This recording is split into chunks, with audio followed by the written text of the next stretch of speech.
ये श्री जैन सिद्धांत प्रवेशिका है। उसकी रचना पंडित श्री गोपाल दास बराया जी ने की है और उसका प्रकाशन दिगंबर जैन स्वाध्याय मंदिर ट्रस्ट ने किया है। उसमें दूसरा अधिकार चलता है। दूसरे अधिकार का विषय है 148 कर्म प्रकृति का वर्णन करना। उसमें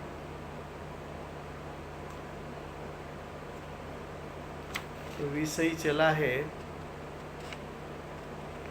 प्रश्न 307 तक। अब प्रश्न 308, प्रकृति बंध के कारणत्व की अपेक्षा से आश्रव का कितना भेद है। प्रकृति बंध का अर्थ है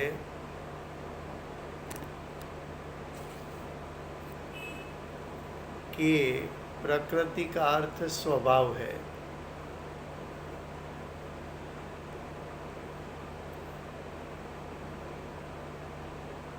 जो कर्म है उसका स्वभाव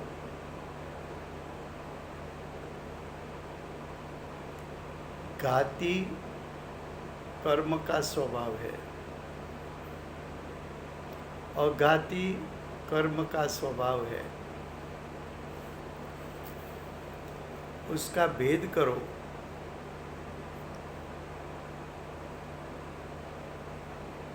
तो घाती कर्म के स्वभाव 4 ज्ञानावर्णी, दर्शनावर्णी, मोहनी, अंतराय। तो ज्ञानावर्णी कर्म का स्वभाव है, दर्शनावर्णी कर्म का स्वभाव है, मोहनीय कर्म का स्वभाव है और अंतराय भी कर्म का स्वभाव है। तो विविध स्वभाव के कर्म हैं। तो यहाँ प्रश्न किया है कि प्रकृति बंध यानी विविध स्वभाव वाले कर्म का बंध का कारणत्व की अपेक्षा से, उसका अर्थ है विविध प्रकार के स्वभाव वाले कर्म का बंध जिसके कारण से होता है वो कारण यानी वो आश्रव, उसके कितने भेद है। फिर से पहले प्रश्न समझ में आना चाहिए। प्रकृति बंध इतना पहले अर्थ करो, विविध स्वभाव के कर्म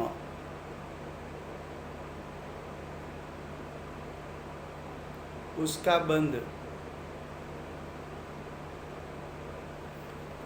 तो विविध स्वभाव के कर्म का बंध, उसका अर्थ क्या? तो कि घाती स्वभाव के कर्म का बंध, अघाती स्वभाव के कर्म का बंध।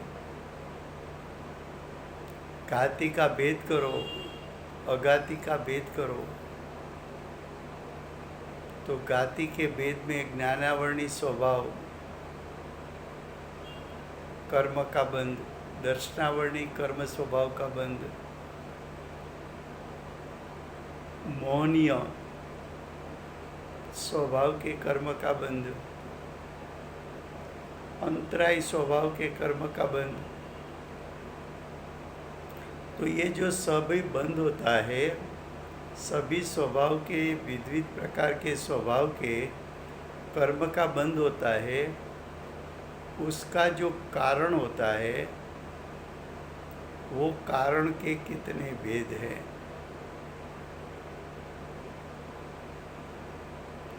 तो बंध का कारण तो आश्रव है। बंध का कारण कौन है?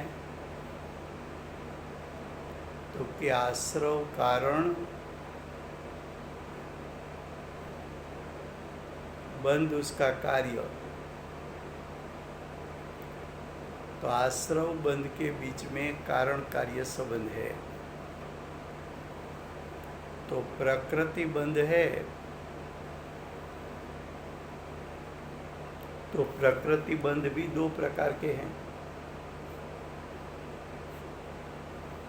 जीव के स्वभाव है तो उसको भाव प्रकृति बंध कहते हैं।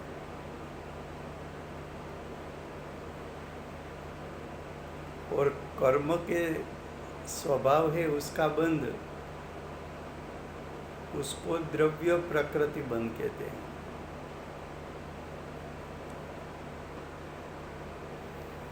तो भाव प्रकृति बंध, द्रव्य प्रकृति बंध। भाव प्रकृति बंध, उसका कारण भावाश्रव।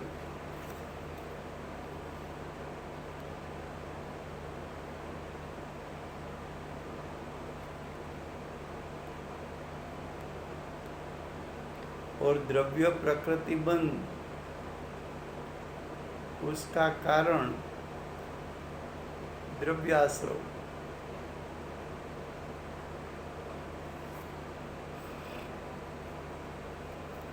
तो कि कारण का 5 भेद है। एक मिथ्यात्व, दूसरा अविरति, तीसरा प्रमाद, चौथा कसाई, 5वां योग।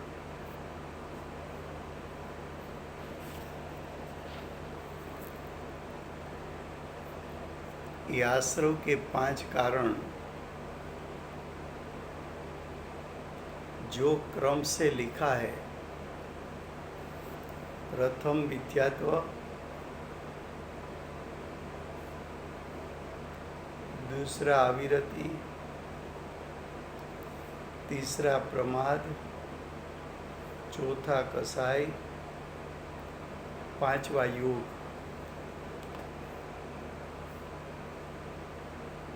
आश्रव के 5 कारण ये क्रम से ही बोला जाता है।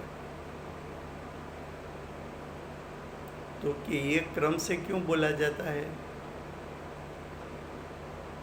तो कि ये क्रम से 5 कारणों का नाश होता है। प्रथम मिथ्यात्व का ही नाश होगा, उसके बाद अविरति का ही नाश होगा, उसके बाद प्रमाद का ही नाश होगा, उसके बाद कसाई का नाश होगा और उसके बाद योग का नाश होगा।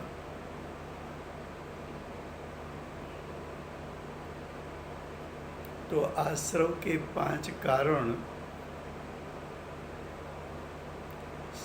शास्त्रों में एक क्रम से बताया। उसका भी कारण ये है कि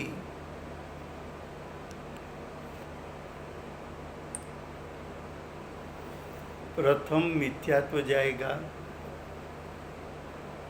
बाद में अविरति जाएगा, बाद में प्रमाद जाएगा, बाद में कसाई जाएगा, बाद में योग जाएगा। ये बात फिर से गुजराती में। प्रश्न 308 ચાલે છે।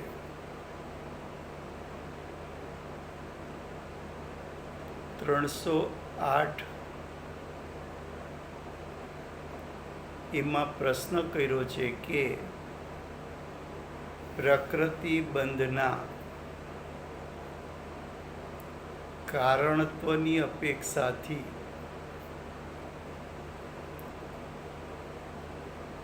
આશ્રવના કેટલા ભેદ છે? તો પ્રથમ પ્રશ્ન સમજવો પડે. પ્રશ્ન એમ છે પ્રકૃતિબંધ. તો પ્રકૃતિબંધનો અર્થ શું કરવો? તો કે પ્રકૃતિ એટલે સ્વભાવ.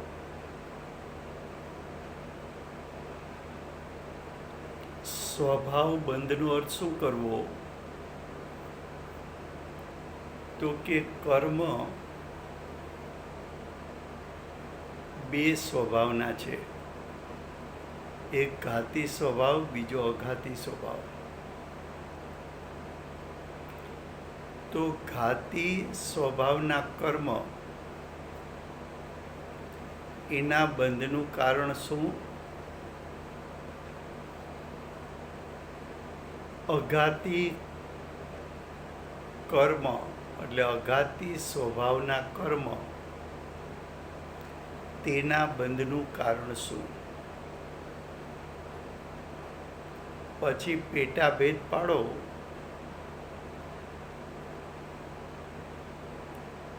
તો ઘાતી કર્મના 4 ભેદ.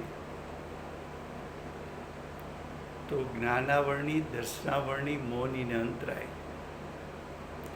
તો જ્ઞાનાવરણી સ્વભાવનું કર્મ છે, દર્શનાવરણી સ્વભાવનું કર્મ છે, મૌનીય સ્વભાવનું કર્મ છે.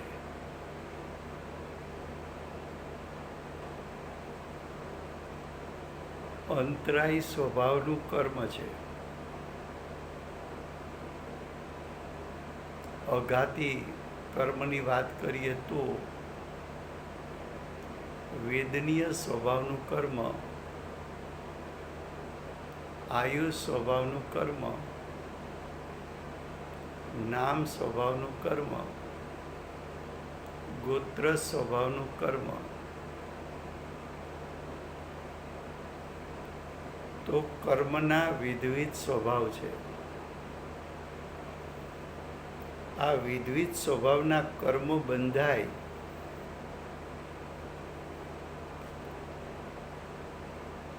એનું જે કારણ છે એ કારણના કેટલા ભેદ પડે છે?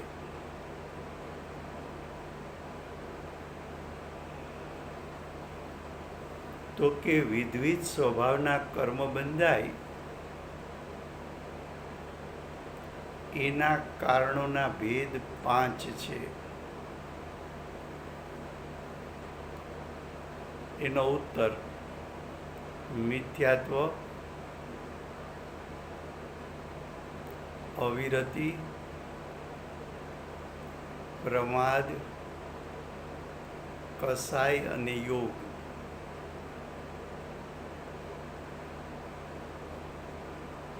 મિથ્યાત્વ, અવિરતિ, પ્રમાદ, કસાય અને યોગ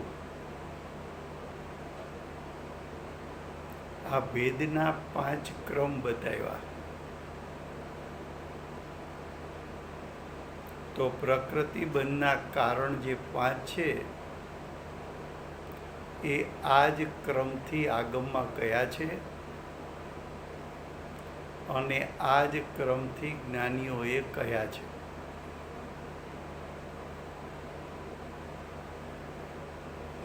આ ક્રમ બદલવામાં આવતો નથી. તો કે એનું કારણ શું છે? તો કે એનું કારણ છે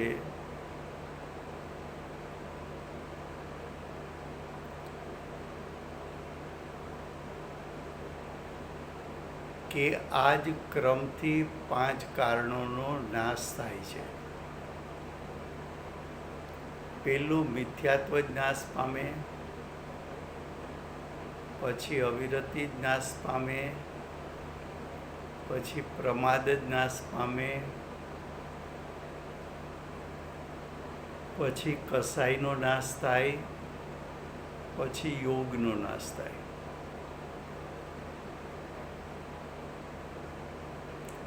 મિથ્યાત્વ છે એ શ્રદ્ધા ગુણનું પરિણામ છે. મિથ્યાત્વનો સાદો સિમ્પલ અર્થ છે આપણા વિપરીત અભિપ્રાય. અધ્યાત્મની અપેક્ષા એ આપણા વિપરીત અભિપ્રાય શું છે? તો કે આત્મા સ્વભાવથી જ્ઞાન અને સુખ સ્વભાવી હોવા છતાં આત્માને રાગી દ્વેષી માનવો એ આપણો વિપરીત અભિપ્રાય છે.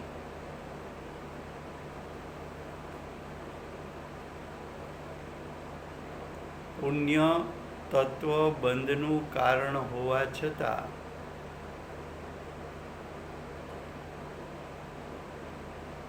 એ બંધ તત્વ હોવા છતાં પુણ્ય કરતાં કરતાં એટલે બંધ કરતાં કરતાં મોક્ષ થશે, આ વિપરીત માન્યતા છે.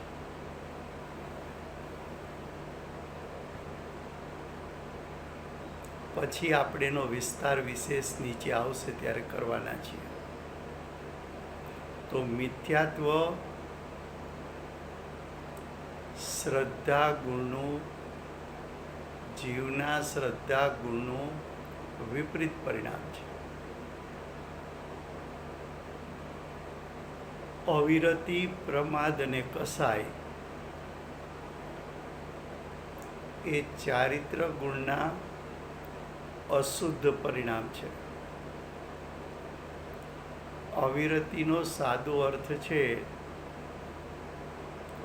વ્રત રહિત દશા.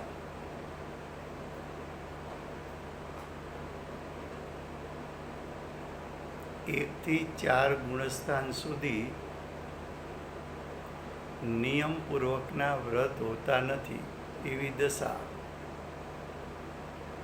પંચમ ગુણસ્થાને આંશિક વ્રત નિયમપૂર્વક શરૂ થાય અને મુનિપણામાં સર્વ પ્રકારે વ્રતનું પાલન હોય.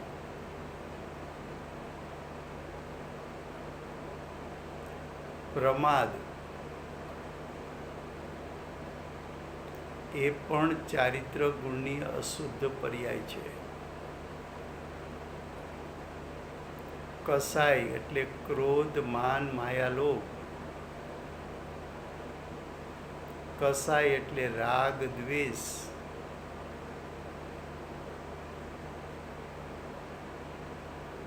એ ચારિત્ર ગુણની અશુદ્ધ પર્યાય છે.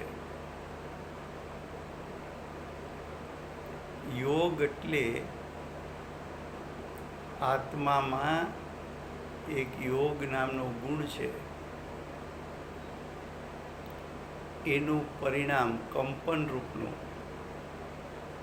એ યોગ ગુણનું અશુદ્ધ પરિણામ કંપન છે, એને અહીંયા યોગ કહે છે.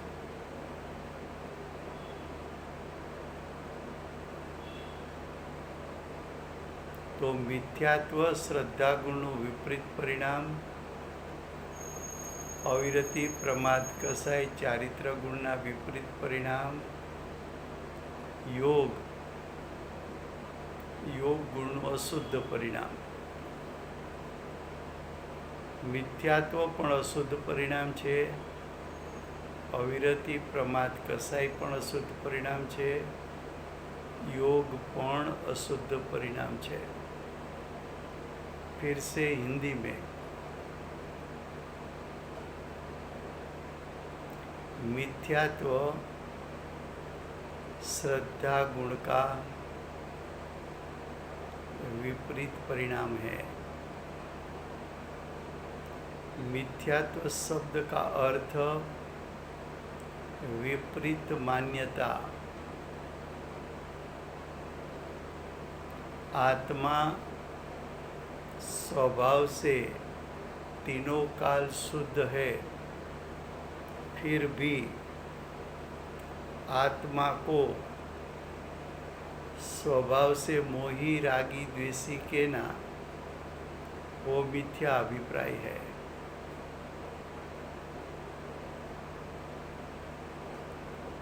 शरीर अचेतन जड़ है, फिर भी जीव के संयोग में उसको चेतन मानना विपरीत अभिप्राय है। जानने का कार्य ज्ञान करता है, लेकिन 5 इंद्रिय से मैं जानता हूँ, ऐसा अभिप्राय वो मिथ्या अभिप्राय है। मिथ्यात्व के आगे प्रकार भी बताएंगे और मिथ्यात्व का विशेष स्वरूप आगे चलने वाला है। अविरति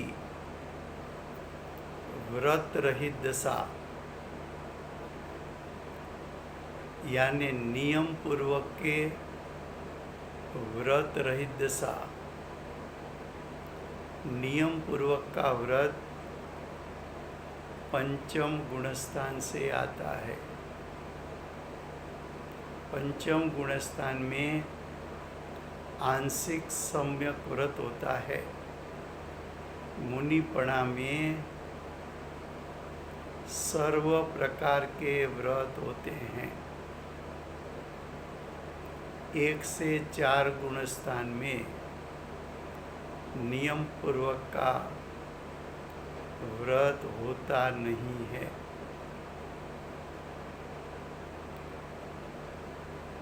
प्रमाद आत्म स्वभाव की प्राप्ति का पुरुषार्थ नहीं चलना। अगर आत्म प्राप्ति की हो, लेकिन विशेष शुद्धि की वृद्धि होवे, ऐसा पुरुषार्थ नहीं चलना, वो सब प्रमाद कहने में आता है। कसाई क्रोध मान माया लोभ, 4 कसाई।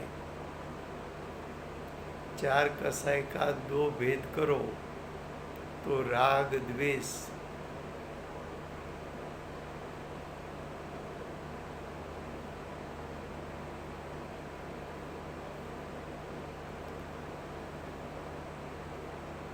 कसाई की इंटेंसिटी का भेद करो तो अनंतानुबंधी, अप्रत्याख्यान, प्रत्याख्यान, संज्वलन। कसाई चारित्र गुण की अशुद्ध पर्याय है।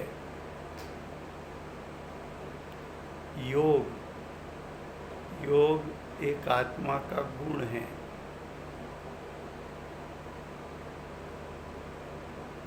उसकी अशुद्ध पर्याय भी होती है, शुद्ध पर्याय भी होती है। अशुद्ध पर्याय होती है तब कंपन होता है, और शुद्ध पर्याय होती है तब निष्कंप होता है। यहाँ मिथ्यात्व श्रद्धा गुण का अशुद्ध परिणाम लिया है। अविरति प्रमाद कसाई चारित्र गुण का अशुद्ध पर्याय लिया है, और यहाँ योग गुण का भी अशुद्ध परिणाम कंपन, वो कंपन भी प्रकृति बंध का कारण है। तो योग गुण के अशुद्ध परिणाम यहाँ लेना है।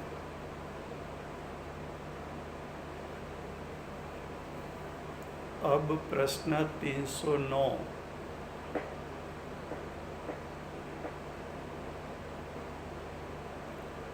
मिथ्यात्व किसको कहते हैं?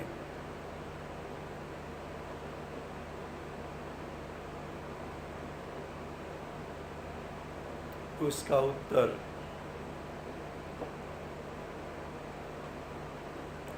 मिथ्यात्व प्रकृति के उदय से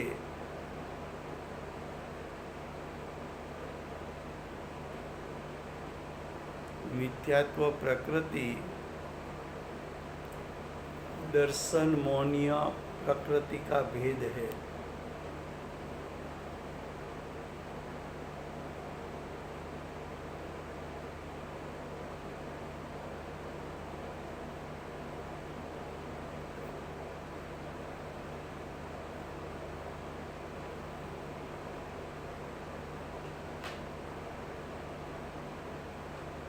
मिथ्यात्व प्रकृति का उदय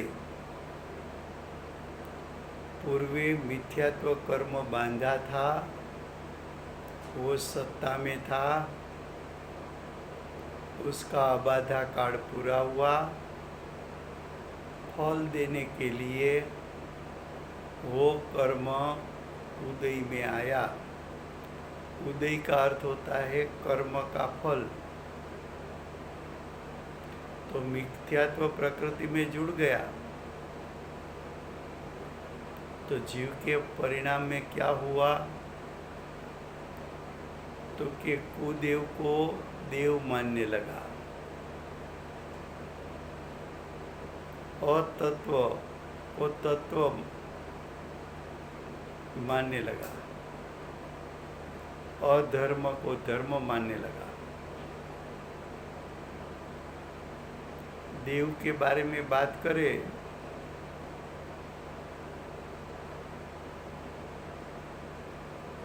तो किसी देव के हाथ में हथियार होता है। हथियार किसका प्रतीक है, तो कि हथियार हिंसा का प्रतीक है या तो भय का प्रतीक है। तो क्या भगवान देव हिंसक होते हैं कि भयभीत होते हैं, कि सच्चे भगवान अहिंसक और निर्भय होते हैं? तो बाहर के चिन्ह से पहले पहचानो कि ये देव है कि कुदेव है। हाथ में हथियार है तो वो हिंसा का प्रतीक है, भय का प्रतीक है। तो भगवान हिंसक भी नहीं होते, भयभीत भी नहीं होते। भगवान निर्भय है और अहिंसक है।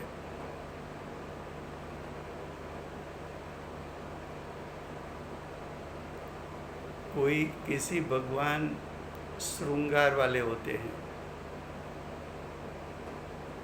तो भगवान श्रृंगार वाले होना चाहिए कि भगवान वैरागवंत होना चाहिए?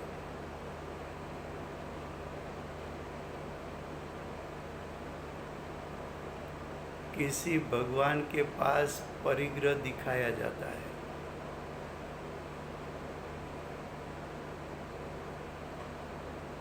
तो भगवान परिग्रह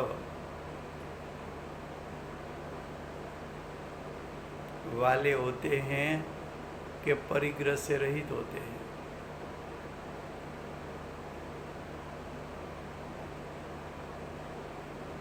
कुछ भगवान के बाजू में स्त्री खड़ी है, पत्नी, तो भगवान को क्या संसार होता है कि संसार से रहित होते हैं?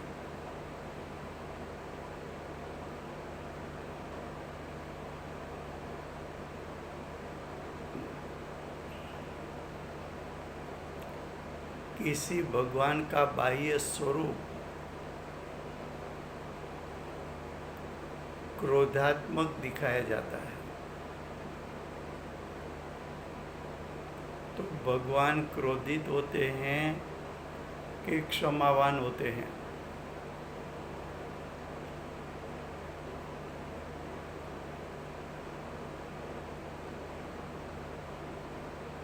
तो भगवान का जैसा स्वरूप है वैसा स्वरूप से विपरीत मानना वो मिथ्यात्व है।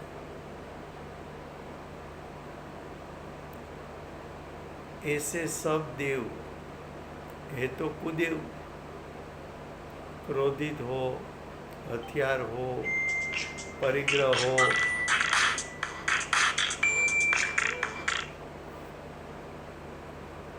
ये तो सब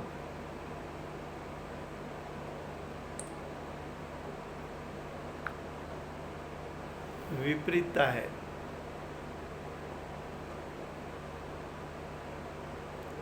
अब अतत्व में तत्व बुद्धि,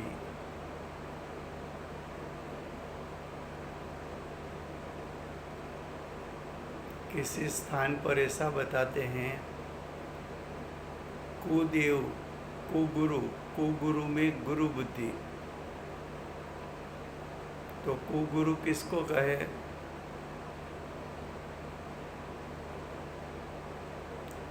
वस्त्र परिवर्तन करने से गुरुपना आता है कि भाव परिवर्तन करने से गुरुपना होता है? वस्त्र बदल दिया, श्वेत वस्त्र पहन लिया,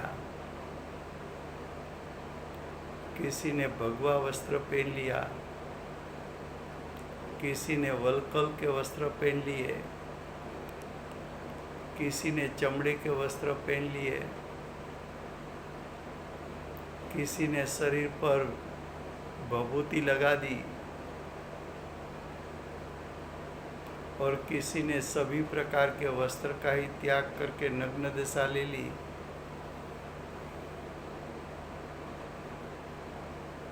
तो बाह्य वस्त्र त्याग से गुरुपना होता है कि अंदर में से मोह राग द्वेष का त्याग होने से गुरुपना उत्पन्न होता है।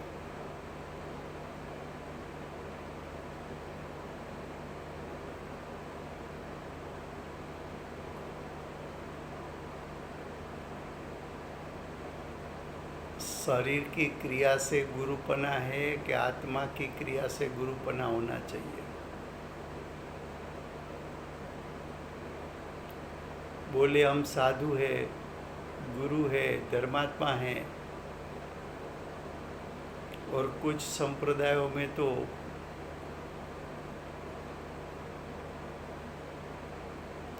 गुरु परिग्रह रखते हैं, उसका बैंक अकाउंट होता है,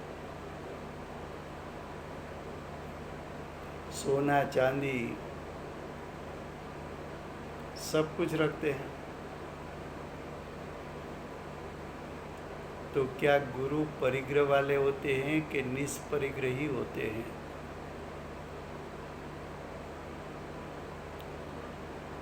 एक गुरु का वर्णन, मुनिपना का वर्णन अष्टपाउर ने नास्ति से किया है कि ऐसा ऐसा चिन्ह है तो गुरु नहीं है, ऐसा नास्ति से वर्णन।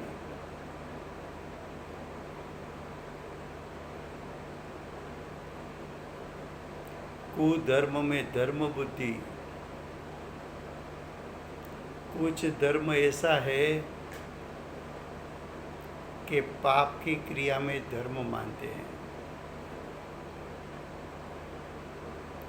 पशु पक्षी का वध कर दो, उसको धर्म मानते हैं। और कहीं कहीं तो अपने बच्चों को भगवान के पास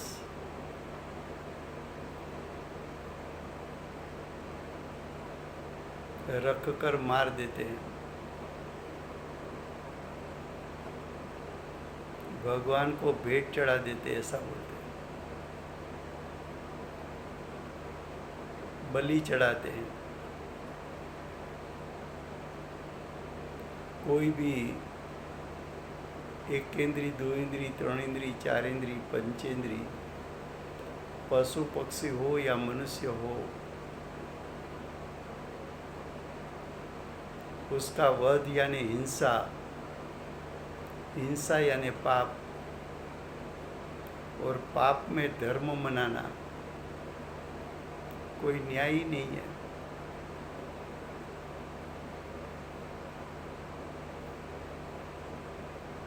कोई लोग तो ऐसा मानते हैं कि दिवाली के दिन में जो व्यापार पाप की क्रिया है, और व्यापार का अकाउंट रखने के लिए बुक्स ऑफ अकाउंट उसकी पूजा करते हैं।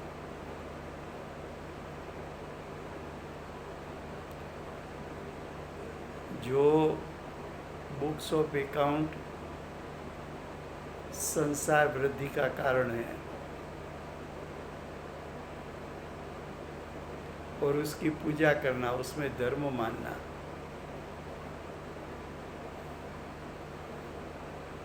कोई लोग लक्ष्मी की पूजा करते हैं। लक्ष्मी परिग्रह है कि नहीं है, और परिग्रह पाप है कि नहीं है, तो उसकी पूजा करनी चाहिए कि नहीं करनी चाहिए। लक्ष्मी का पूजन को धर्म मानते हैं।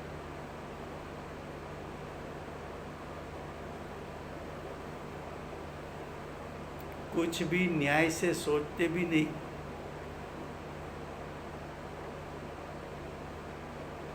कुछ लोग तत्व का स्वरूप विपरीत मानते हैं। पुण्य तत्व बंध है, बंध का कारण। पुण्य से संवर निजरा मानते हैं। शरीर अजीव तत्व है, लेकिन शरीर के साथ संयोग में जीव है,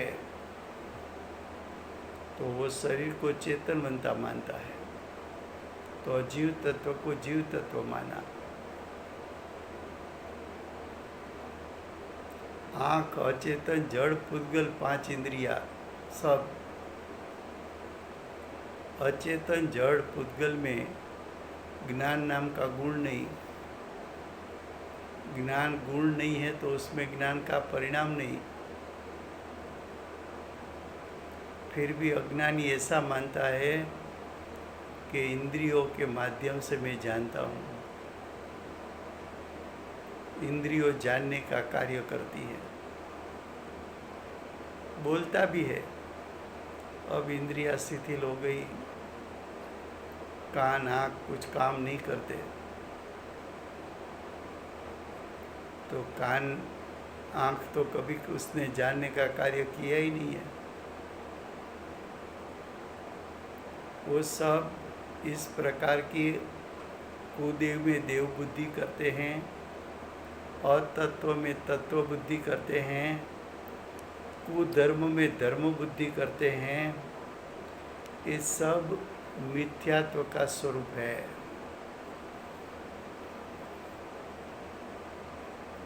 और ये मिथ्यात्व जीव के श्रद्धा गुण का विपरीत यानी अशुद्ध परिणाम है।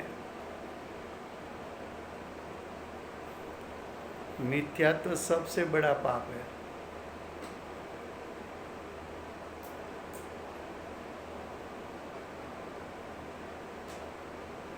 मिथ्यात्व के कारण 70 करोड़ करोड़ी सागर लंबा कर्म बंद हो सकता है।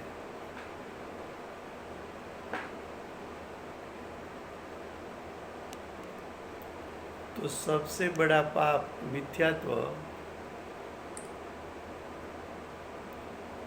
जैन दर्शन में सबसे बड़ा जो पाप होता है उसको पहले छुड़वाते हैं। जैसे मिथ्यात्व बड़ा पाप, जैसे 4 कसाई में अनंतानुबंधी कसाई सबसे बड़ा पाप। तो सबसे पहले जाता है मिथ्यात्व और अनंत अनुबंधी कसाय। यहाँ तक रखते हैं, समय हुआ है। कल आगे चलेगा, मिथ्यात्व के भेद चलेगा। અને જરાક થોડું ગુજરાતીમાં લેશો પેલા રાજુભાઈ? હા, લઈ લેશું. Thank you. વર્તમાન ચોવીસીના આખરી તીર્થંકર બાલ બ્રહ્મચારી શ્રી મહાવીર ભગવાનનો જય હો. મહાવિદ્ય ક્ષેત્રે બિરાજતા પ્રથમ તીર્થંકર શ્રી સિમંદર ભગવાનનો જય હો. કડીકાળ સર્વજ્ઞ ભગવત શ્રી કુંકુંદાચાર્ય દેવનો જય હો. વર્તમાન આપણા શાસનના ઉપકારી એવા પરમ કૃપાળુ શ્રી સદગુરુદેવનો જય હો. પૂજ્ય ગુરુદેવનો મહિમા બતાવનાર પ્રસમ મૂર્તિ ભગવતી માતનો જય હો. સમ્યક દર્શનની પ્રાપ્તિમાં નિમિત્તરૂપ ચિનવાણી માતનો જય હો. પૂજ્ય ગુરુદેવ માતાજીની સાધના ભૂમિ સુવર્ણપુરી ધામનો જય હો. સુવર્ણપુરી ધામમાં બિરાજતા દેવશાસ્ત્ર ગુરુ ભગવંતનો જય હો. વર્તમાન ગુરુ અને ભવિષ્યના તીર્થંકર સૂર્યકીર્તિ ભગવાનનો જય હો. સૂર્યકીર્તિ ભગવાનના સમોસરના મુખ્ય ગણધર દેવેન્દ્ર કીર્તિનાથ ભગવાનનો જય હો.